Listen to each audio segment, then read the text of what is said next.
जय हिंद भाई लोग, कैसे हो आप सब। यार आज के इस वीडियो में बात करने वाले हैं SSGD 2026 के एग्जाम स्ट्रेटजी के बारे में। ठीक है, जो आने वाला एग्जाम है उसमें आप कैसे बेहतर कर सकते हैं उसके बारे में। ठीक है, तो चलिए स्टार्ट करते हैं और आगे बढ़े। उससे पहले दोस्तों बता दें हम अपने बारे में कि SSGD का जो 2024 का जो वैकेंसी था ना, उसमें मैं मेडिकल में बाहर हो गया था, लेकिन मेरा स्कोर था जो 151.45 था। ठीक है, और यही सेम प्रॉब्लम देखने को मिला हमें SSC CPO में भी। उसमें भी मैं मेडिकल तक जा पाया, मेडिकल से आगे नहीं जा पाया किसी कारणवश, क्योंकि मेडिकल में अनफिट हो गया इसलिए। तो आज के इस वीडियो में बात करने वाले हैं SSGD 2026 के बारे में। ठीक है, तो पूरा डिटेल इसमें बात करने वाले हैं, एग्ज़ाम को कैसे बेहतर कर सकते हैं। ठीक है, आप एग्ज़ाम में अच्छा से अच्छा मार्क्स कैसे ला सकते हैं ताकि अच्छा पोस्ट मिल सके। ठीक है, तो चलिए बात करते हैं। इसका नोटिफिकेशन की बात करें तो नोटिफिकेशन कब तक आएगा, तो ये 30 नवंबर के आसपास आ जाएगा, उससे पहले भी आ सकता है। ठीक है, तो ये नोटिफिकेशन की बात हो गया। वैसे ऑफिशियल वेबसाइट पे SSC का आ गया था कुछ दिन पहले कि सभी भी एग्ज़ाम में वैसे लेट हो गया है, तो CPO का भी नोटिफिकेशन लेट से आया है ना, दिल्ली पुलिस ये सब का थोड़ा थोड़ा लेट हो गया है, तो एग्ज़ाम में भी लेट हो सकता है और नोटिफिकेशन में भी लेट तो हो ही गया है। इंपॉर्टेंट डॉक्यूमेंट इससे पहले बना लेना भाई सभी लोग। वो है SC ST के लिए जो कास्ट डोमिसाइल है ना, अब लिखेंगे क्या बोल देते हैं।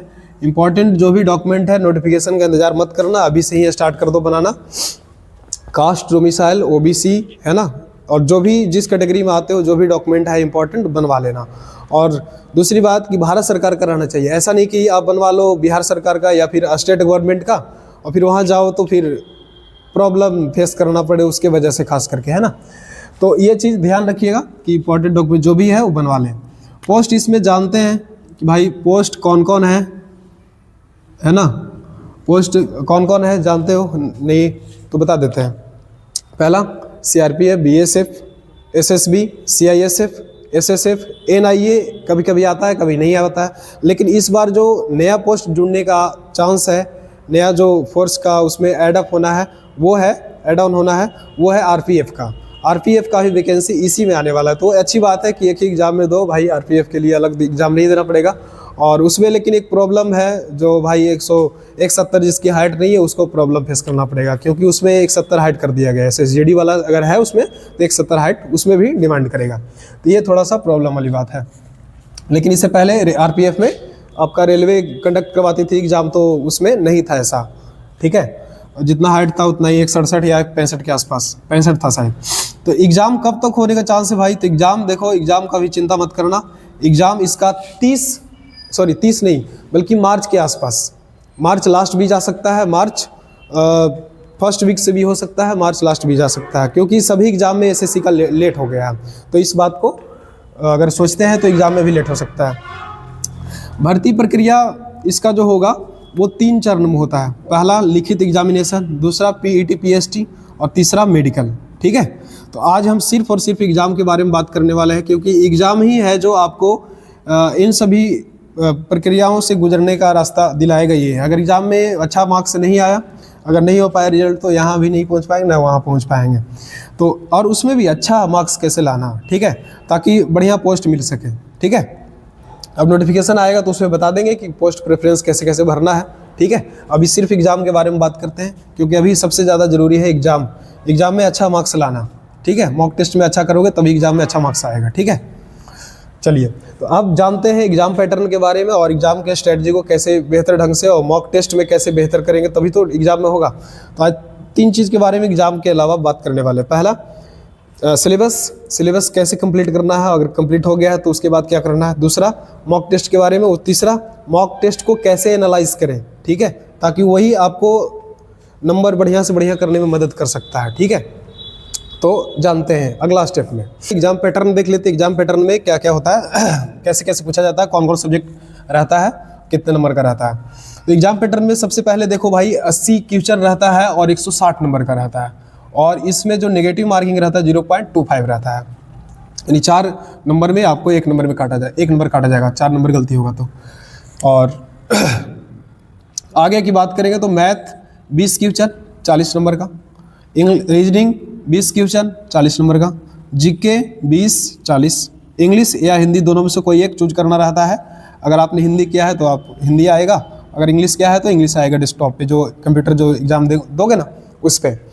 तो टोटल मिला के 80 क्वेश्चन हो गया और 160 नंबर। अब ये नॉर्मलाइज होकर के कभी बढ़ भी जाता है, कभी घट भी जाता है।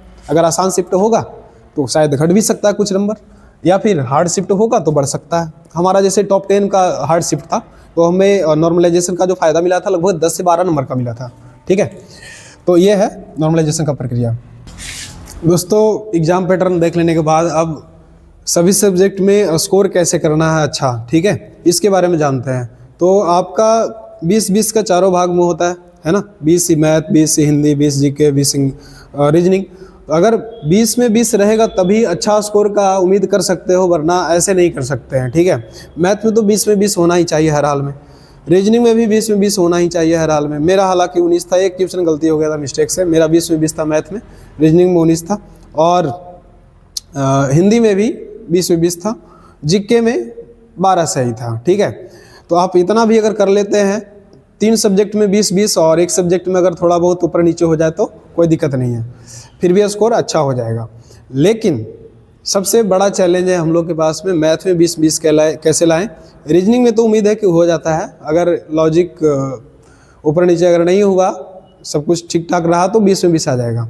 हिंदी में भी 20 में 20, अगर थोड़ा बहुत हार्ड वुड नहीं आया या फिर कुछ याद करने वाला चीज़ अगर वहाँ पे नहीं पकड़ पाओ, पर्यायवाची वगैरह, तो उसमें मिस्टेक होने का चांस रहता है। लेकिन उम्मीद है कि अगर तैयारी बढ़िया है, टेस्ट वगैरह अच्छे से दे रहे हो, रिवीजन अच्छे से कर रहे हो, तो 20 में 20 हर एक सब्जेक्ट में आएगा। ठीक है, एग्ज़ाम पैटर्न जान लेने के बाद अब सिलेबस के बारे में बात कर लेते हैं। ठीक है, सिलेबस नोटिफिकेशन में वैसे चेंज नहीं होने वाला है, इस बार वही वाला सेम रहने वाला है, तो सिलेबस चेंज होने का उम्मीद नहीं रखना तो अच्छा रहेगा। आराम से जो पढ़ रहे हो उसी पे अपना कायम रहना। अब कुछ लोगों को टेंशन हुआ कि टीसीएस हट गया है, एडिक्विटी आ गया है, नया वेंडर आ गया है, तो कुछ ना कुछ क्वेश्चन चेंज देखने को मिल सकता है, तो ऐसा बिल्कुल नहीं है भाई।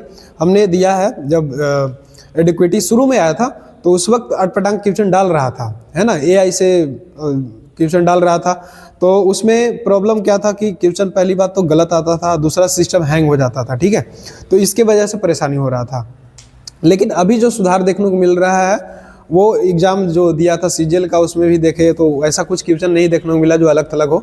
लेकिन रीजनिंग और मैथ दोनों सेम आ रहा है, लेकिन जीके का और इंग्लिश का सीजीएल में जिस तरह का लेवल था वो टीसीएस का नहीं था, वो कुछ चेंज देखने को मिला था।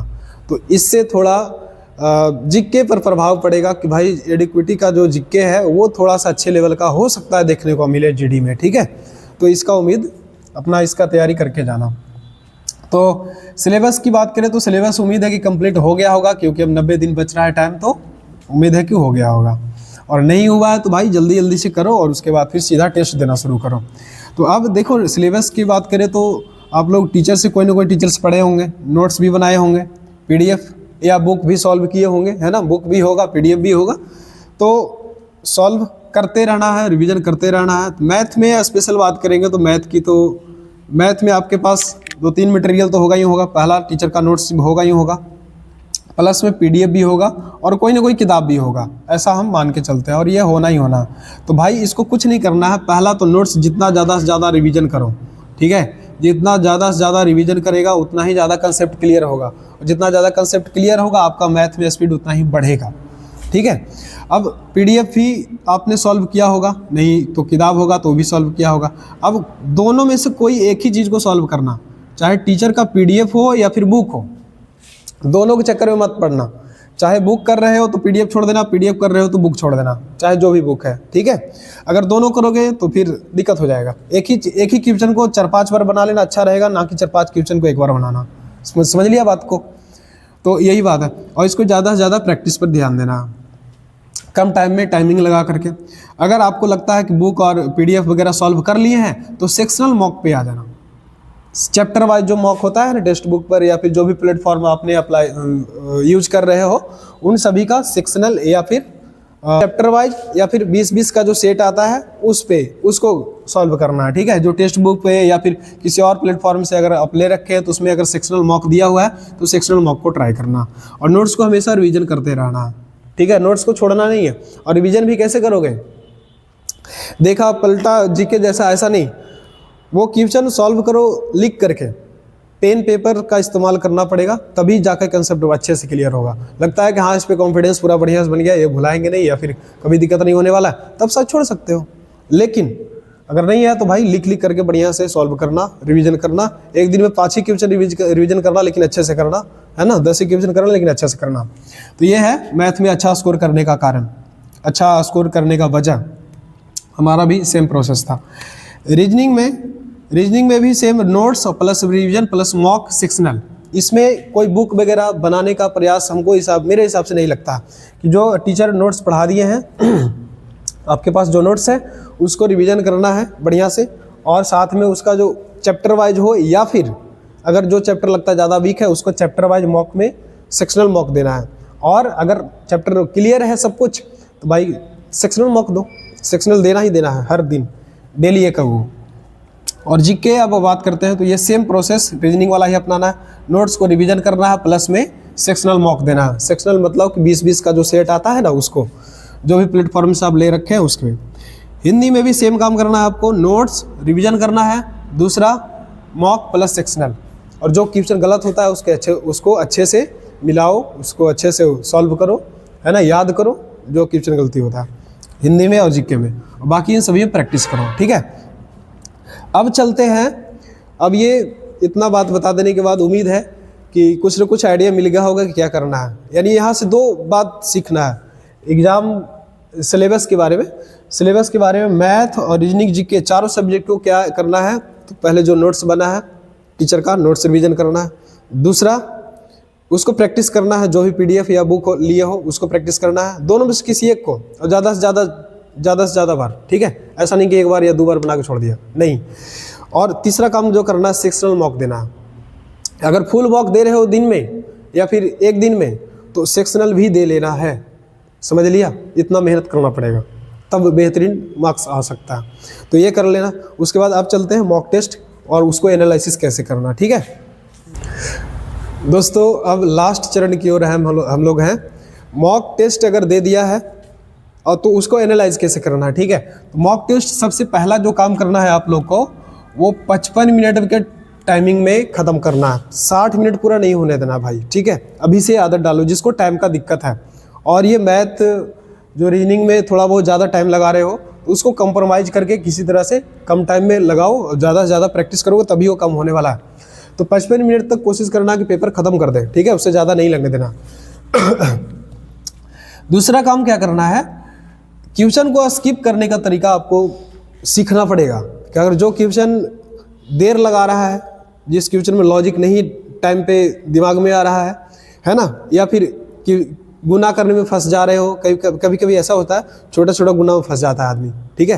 तो हमारे साथ भी ऐसा होता है, सबके साथ भी ऐसा होता है, छोटा छोटा बात पे फंस गया, वहाँ पे टाइम पता नहीं चलेगा उस टाइम। अब ये बात भी ध्यान रखना, उस टाइम पता नहीं चलेगा कि भाई कितना टाइम लग रहा है, तो इस बात को ध्यान रखना और जल्दी से आगे बढ़ जाना दूसरे क्वेश्चन की ओर, तो स्किप करके आगे बढ़ जाना, ठीक है। अब टेस्ट कंप्लीट कर लेने के बाद जितना नंबर आए, 100, 110, 120, 80, 90, जो भी नंबर आ रहा हो, शुरू में अगर होगा तो आपका कम आएगा, तो घबराना नहीं है। अगर थोड़ा दे दिए हैं, एक्सपीरियंस है, लग रहा है कि 120 पे फंस गए या फिर 110 पे फंस गए, 140 के आसपास कैसे लाएं, बस लगे रहो, उसी रफ्तार से लगे रहना, उसको छोड़ना नहीं है, ठीक है। अब सुनो भाई, मैथ की बात करते हैं। टेस्ट दे लिया, टेस्ट दे लेने के बाद सब कुछ सेक्शनल आ जाता है, सॉल्यूशन वगैरह, उसका आंसर सब। तो उसमें जो आप ध्यान रखना, एक तो आपने छोड़ा होगा, कुछ क्वेश्चन छोड़ दिया होगा, ठीक है, उसको रॉन्ग क्वेश्चन, या फिर दूसरा रॉन्ग क्वेश्चन, 1-2 क्वेश्चन होगा जो रॉन्ग क्वेश्चन आपने बनाया, रॉन्ग हो गया यानी गलत हो गया। दूसरा स्किप कर दिया यानी छोड़ दिया था, ठीक है। अब तीसरा वाला तो सही रहवे करता, तीसरा वाला उसका बात नहीं करेंगे। अब जो गलत हुआ और जो छोड़ा, इस दोनों पर ध्यान देना। जैसे मैथ में मान लो गलत हो गया, तो जो गलत हुआ क्वेश्चन ना, उसको एक अलग कॉपी लेना है। इसके लिए एक अलग कॉपी ले लेना है, बढ़िया वाला, साफ सुथरा जरा। और जो गलत हुआ उसका कंसेप्ट सहित, उसका शॉर्ट ट्रिक सहित, क्वेश्चन सहित लिख लेना है। अब कुछ लोग ऐसा सोचेगा कि भाई क्वेश्चन लिखने में तो बड़ी टाइम लग जाएगा, तो हाँ लगेगा, शुरू में लगेगा, लेकिन वो जो लिखने के बाद जो समझ में आएगा वो फिर कभी नहीं भूलोगे। नेक्स्ट टाइम में अगर वो आ गया तो शायद नहीं भूल पाओगे, शायद क्या नहीं भूलोगे हर हाल में। अब जो स्किप किए हो भैया उसको तो निश्चित रूप से ही लिखना, ठीक है। ऐसा 50 से 60 मॉक में कर लिया, 50 से 60 टेस्ट में कर लिया तो फिर आपका नंबर बढ़ना ही बढ़ना है, उसको कोई नहीं रोक सकता है अच्छा होने से, अच्छा नंबर लाने से। अब सेम काम करना है रीजनिंग में भी, एक अलग कॉपी लेना है। रॉन्ग क्वेश्चन हुआ, देखो भाई कहाँ पे हमको रॉन्ग हो रहा है, यानी कहाँ पे इनकरेक्ट हो रहा, क्या दिक्कत हो रहा है, एनालाइज करो, उसका सॉल्यूशन देखो, सही ढंग से उसको नया कॉपी में लिखो, अच्छे कॉपी में लिखो। स्किप किया सेम, इसको भी इसी तरह से करना है। जीके में भी सेम काम करना है कि जो क्वेश्चन गलत हुआ, जो सही हुआ। अब यहाँ पे कुछ लोग सोचेगा इसको लिखेंगे तो और भी ज़्यादा टाइम लग जाएगा, तो जो इम्पोर्टेंट पॉइंट होगा ना उसको लिख लेना।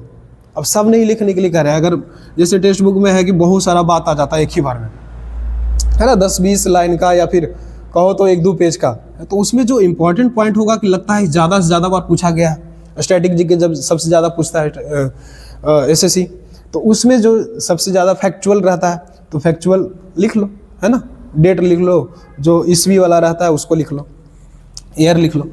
हिंदी में एक तो कंसेप्चुअल भी क्वेश्चन रहता है ना, कंसेप्ट पर, जैसे एरर छाटना हो, एरर मतलब कि त्रुटि जिसमें बोलते हैं, उसको तो कुछ नहीं कर सकते, उसको लिखने का कोई ज़रूरत नहीं, पढ़ के समझना ही होता है वो, है ना।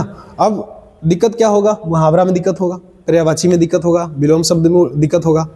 तो इन सभी को जो भी इम्पोर्टेंट लगे उसको बहुत ही शॉर्ट और संक्षेप में लिख लेना, ठीक है। ऐसा नहीं पूरा डिटेल कह रहे हैं हम, संक्षेप में, और बाकी फिर जहाँ जिस प्लेटफॉर्म से आप दे रहे हो टेस्ट उसको अच्छे ढंग से पढ़ लो, ठीक है। तो बस यही इतना करना है। और साथ में एक चीज़ और बता देते हैं कि भाई मॉक टेस्ट दोगे कभी तुम्हारा नंबर कम आ जाएगा, हार्ड रहेगा तो 90 आ जाएगा, कभी 100, 120, है ना, ये सब ऐसे आते रहेगा। 120 तक आ रहा है तो अच्छा भाई, इसको आगे बढ़ाना में बड़ा आसानी होगा, आप मेहनत करते जाओ आगे बढ़ जाएगा। लेकिन 80-90 जिसका आ रहा है उसको थोड़ा और मेहनत करने का ज़रूरत है, ठीक है। इन सभी पर ध्यान देना, ऐसा नहीं खाली इस पर ध्यान देना।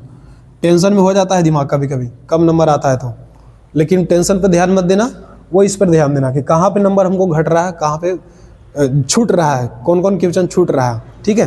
तो इस पे अब मॉक टेस्ट में कौन मॉक टेस्ट देना, नया वाला या पुराना वाला। जो भाई शुरू कर रहे हो, 90 दिन लग रहा है 90 दिन में, तो पहले नया वाला नहीं देना, बल्कि पुराना वाला देना, यानी कि जो पूछा गया है उन सभी में से पूरा का पूरा बढ़िया से बना लेना।